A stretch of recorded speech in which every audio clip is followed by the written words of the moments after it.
Good evening and thank you for joining us for this 13 Plus FastCast. I'm Mary Coleman. And I'm Dan Mares. We begin with tragic late-breaking news. A child has died following an accident at Centennial Elementary School. Here's what we know so far. The Pima County Sheriff's Department says a little before 2:30 this afternoon, deputies responded to Centennial Elementary School, that's on 2200 West Wetmore, for reported injury to a little girl. When they arrived, deputies saw that 9-year-old girl with severe trauma. Life-saving measures were administered until Northwest Fire arrived on scene and took over. That girl was transferred to a local area hospital where she died from her injuries. Detectives from PCSD responded to gather evidence, conduct interviews, and process the scene, and they said the initial investigation revealed that the child was helping close a large metal gate when the gate disconnected from its support, falling on her. The investigation remains ongoing, but just minutes ago we received a statement from the Flowing Wells Unified School District. It reads, "With extreme sadness, I regret to inform you that today a Centennial Elementary School student was injured in an on-campus accident at school and later died of her injuries. This is a tragic event and we are all grieving. We will have counselors at Centennial on Monday to support students and staff members. Please keep our Centennial students, families, and colleagues in your thoughts. I know we will pull together and support each other at this devastating time." In other news, thousands of cyclists are making sure that their wheels are turning as they get ready for Tucson's biggest bicycle race. 13 News reporter Catherine Patterson has more from the Tucson Convention Center, where the L Tour Expo was taking place today.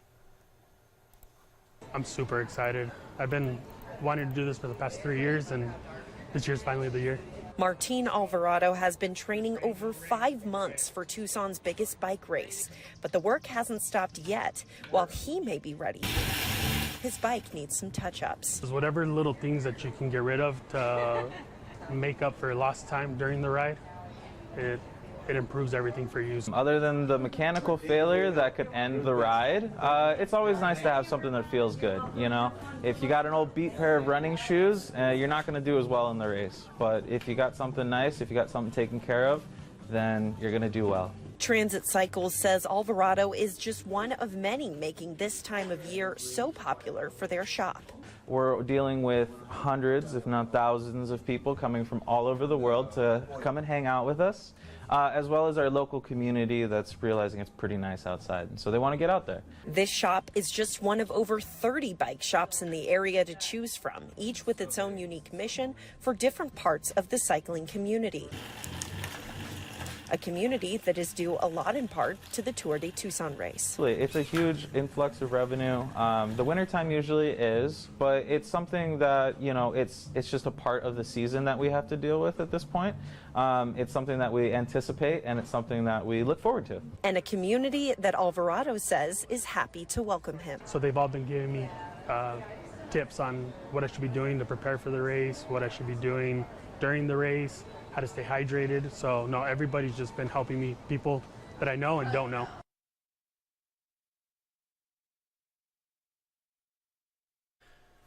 A hiker from Oracle, Arizona has died at the Grand Canyon. The National Park Service says it got an alert from a personal locator beacon on Bright Angel Trail yesterday afternoon. That's where they found 65-year-old James Hanshee dead. They say he was trying to hike from the south rim to the river and back in one day, and the Park Service says it's too dangerous to attempt that kind of a hike even in the cooler weather that we are experiencing now. The CDC now says dozens of salmonella cases across the country are linked to cantaloupes shipped from southern Arizona. Last week, Nogales-based Sophia Produce recalled its Melichide brand. The whole cantaloupes sold between October 16th and the 23rd. In the last couple of days, 2 other companies have also recalled their produce as well.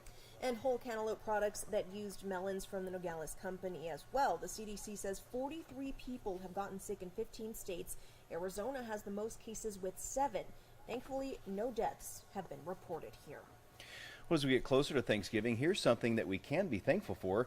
Gas prices are taking a dip just as millions of Americans get ready to travel this Thanksgiving, but it's not all good news if you're hitting the roads or the skies. Not all good news is right. Jen Sullivan has a look at what drivers and passengers can expect heading into the Thanksgiving holiday. Some good news if you're driving this holiday. Gas prices are taking a tumble just in time for Thanksgiving. And that's welcome news for people hitting the road. The majority of people drive to their destinations. As of Friday, the national average for a gallon of regular gas was $3.33, according to AAA. That's down 55 cents over the last 2 months. And Gas Buddy projects those average prices will plummet even further, down to $3.25 or lower by Thanksgiving Day. Here's the catch. If you're driving, expect a lot of company on the roads. AAA estimates just over 49 million Americans will be driving to their destination this Thanksgiving. This is a very busy forecast. Airports are also expected to be packed. AAA predicting roughly 4.7 million Americans will fly. Atlanta's Hartsfield-Jackson International Airport, which is the busiest in the world, is bracing for the surge in travelers. We will have extra officers on duty to open additional screening lanes. A similar situation at Dallas-Fort Worth International Airport. The winter holidays are really the second busiest time of the year for us. So whether you're driving or flying to your destination, give yourself plenty of time to get there.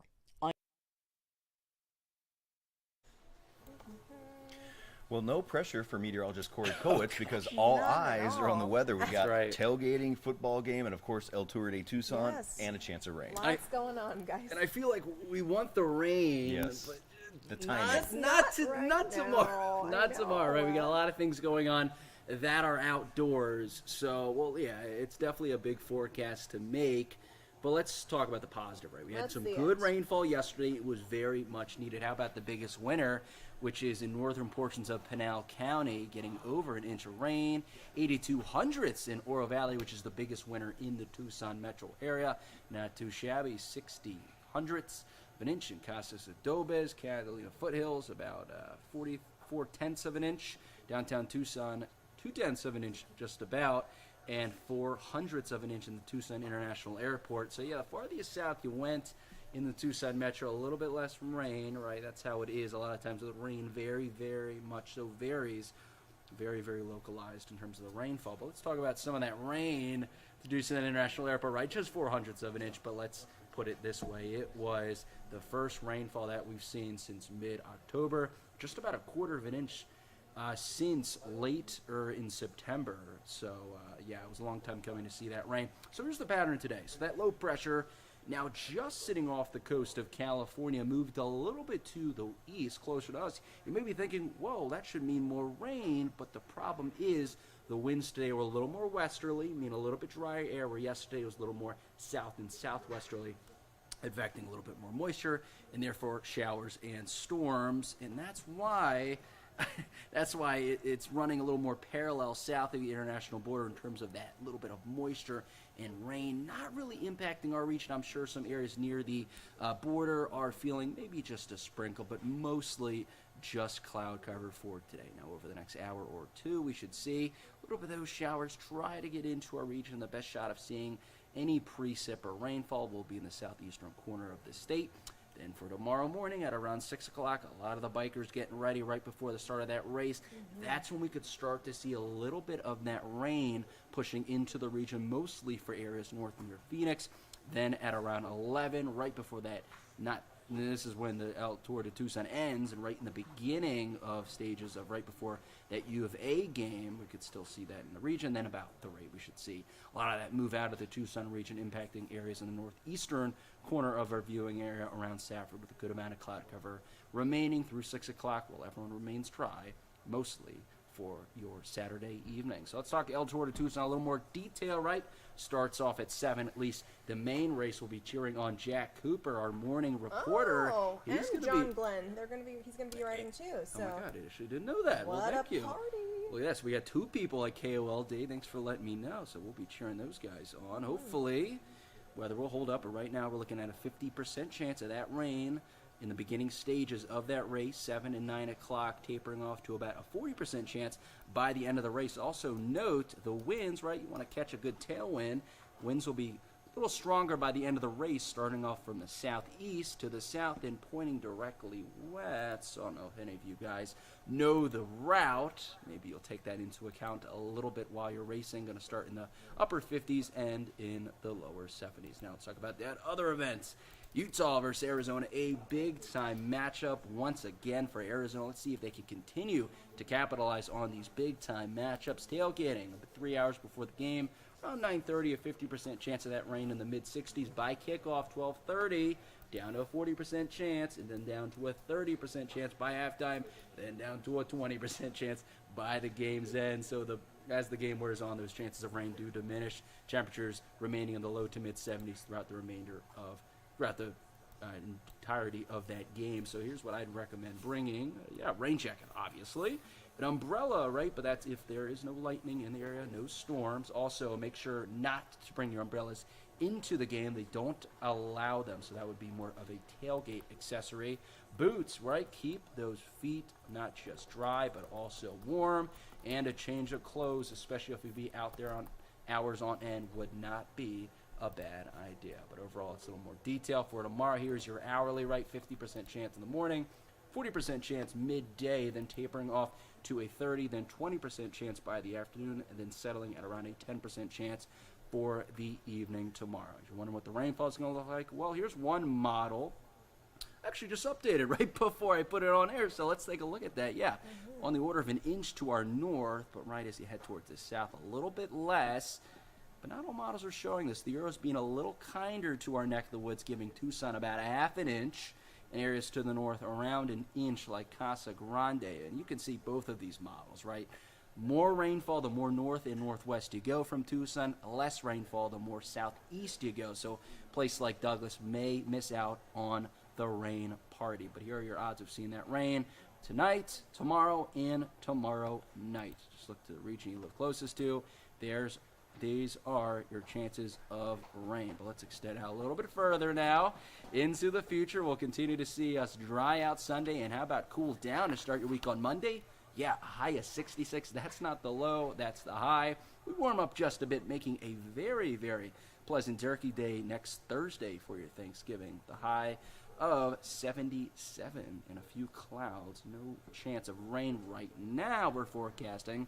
We're seeing those clouds, so we're watching a little bit, but overall temperature-wise for your Thanksgiving, looking pretty good. Looking good. That's why that little turkey's dancing. That's right. Very happy about those temps. As are we. Thank you so much, Corey. Employees at a Texas veterinarian office are mourning the death of their beloved pet, Blitz. They say Blitz was more than man's best friend. Blitz was also saving lives. Blitz was donating blood to give to dogs who needed it. Jamie Boyan brings us this heartwarming story tonight. Employees at Spencer Vet Services in Upshur County say Blitz was a very happy dog. Before he retired a few months ago, he might be sitting, dog smile on his face, in the lobby. He was their mascot, but according to Vet Services owner Randall Spencer, his job was as a blood donor. You get these dogs that come in for whatever reason. There's multiple reasons that they could be anemic and or need clotting factors that are in the blood. And so sometimes those are emergency situations. So you need some blood right now and you don't have time to go to a blood bank. There's not one real close by. Kennel Tech Jacqueline Taylor says Blitz was a donor for 12 years and he was comfortable with his job. And it's like he knew. It was like, let's go to work, Blitz. And he'd come right out and he'd sit for us. No sedation, no nothing. Even if we have to put fluids in him, he would sit there and let us do it. Randall says he's had several donor dogs, and they adapt. It seems like donor dogs, after they've given quite a bit of blood, they tend to keep their blood counts higher, so they got something in reserve. He says that helps because they'll have more red blood cells. And because of Blitz's blood type, he never had a bad transfusion reaction with other dogs. 99% of the transfusions were successful. He saved lives. The dogs may not realize that, but the owners do. He gets more thank you cards than I get because people know where the blood came from. Randall says Blitz began suffering from kidney disease and they retired him. In fact, Jacqueline took him home and he fit right in with the family. With my other dogs and cats. They say Blitz died happy in his sleep. He's a good dog. It may not be the same without that big old dog rolling around on the floor near reception, but his blood lives on.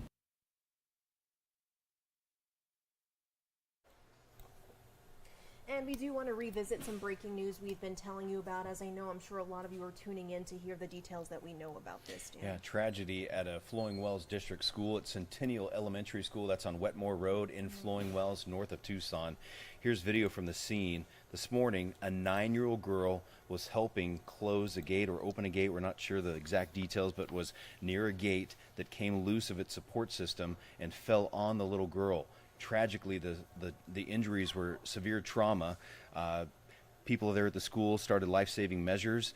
Northwest Fire was called in, immediately rushed that little girl to school, but unfortunately those injuries were too severe and she passed away. Yeah, and tonight Flowing Wells Unified School District did issue a statement. It reads, in part, with extreme sadness, I regret to inform you that today a Centennial Elementary School student was injured in an on-campus accident at school and later died of her injuries. This is a tragic event and we are all grieving. We will have counselors at Centennial on Monday to support students and staff members. Please keep our Centennial students, families, and colleagues in your thoughts. I know we will pull together and support each other at this devastating time. We are digging more into the story, and we will have the latest tonight on 13 News at 10.